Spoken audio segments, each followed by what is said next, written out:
Hello and welcome to your video about odd and even functions. So let's first define odd and even functions and what their definition is from a graphical point of view. We will categorize a function as even when it is symmetric about the y-axis. And a function would be considered odd when it is symmetric over the origin, which just means symmetric over both the x and the y-axis. And we would say that if a function is not even and not odd, then we would say that the function is neither. So let's look at an example of a graph and how we can make it symmetric over the x-axis and y-axis to make it odd, or just symmetric over the y-axis to create an even graph, and what those graphs would look like. When you're trying to determine or create an even or odd graph, first thing that you should do is find a couple of key points on your graph. So I have already done that and I will label them on the graph. Now hopefully you remember for a graph to be symmetric, it just has to be reflected over the x or the y-axis, depending on where you want the symmetry. So we have learned that to create a reflection, we just have to add a negative to your function. Now I've given you part of a graph. Let's look at what it would look like if this was just the right side of the symmetry. So to create an even graph, I'm going to reflect it over the y-axis by putting a negative in front of the x for the function. And as you can see, if we were to fold this graph, the blue side and the green side would be on top of each other if I was to fold the graph over the y-axis. So this is what it looks like to be symmetric. So algebraically, we would say that we have to put a negative in front of the x. And now we see we have a function that is symmetric over the y-axis, which makes it an even function. So one way you can check or create an even function is by looking at your points, those key points you found earlier on, and seeing that the y value should remain the same, but the x value should just be a positive and a negative depending on which side of the y-axis you are. And that is one easy way you can check for symmetry graphically.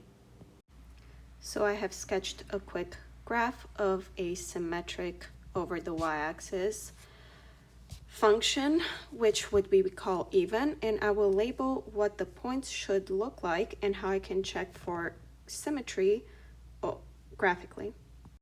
So we've already created a graph that was even. Now let's create it as an odd graph. We already know that for a graph to be odd, it has to be both symmetric over the x and the y-axis. So the blue part is symmetric over the y-axis, so let's recreate that in a new graph. But I want to make this new graph that is now orange also symmetric over the x-axis. So I'm going to add a negative in front of the function.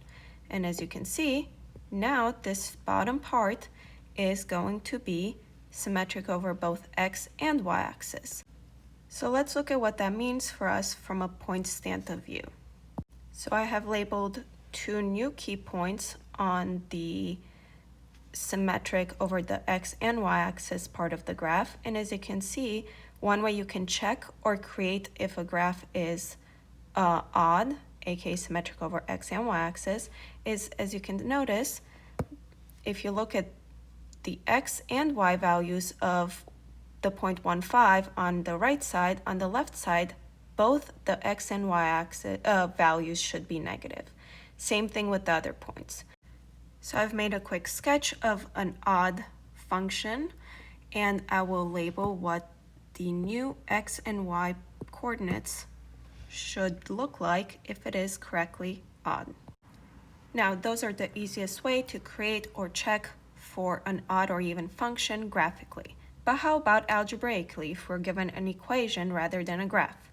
Here are the rules.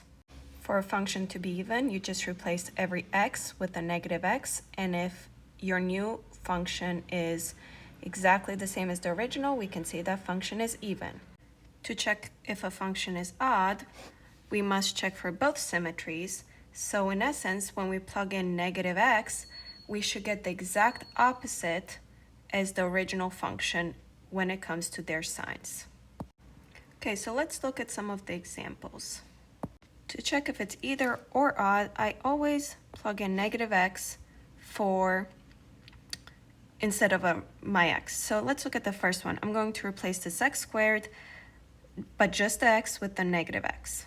So I'm going to now simplify the function of f of negative x, and I'm going to follow order of operation. Negative x squared is just x squared, and I still have the negative, that's the leading coefficient, minus 4. As you can see, this simplified to be the same as the original, so we can say that this function is even. Let's do the same thing with problem number 2, but let's make it a little more complicated and add a little negative x at the end of the problem. So again, we're going to just find f of negative x and see how it compares to the original. If we start simplifying this, we get 1/3. Negative x to the third is still going to be negative x to the third, so I'm going to put it in front of the leading coefficient.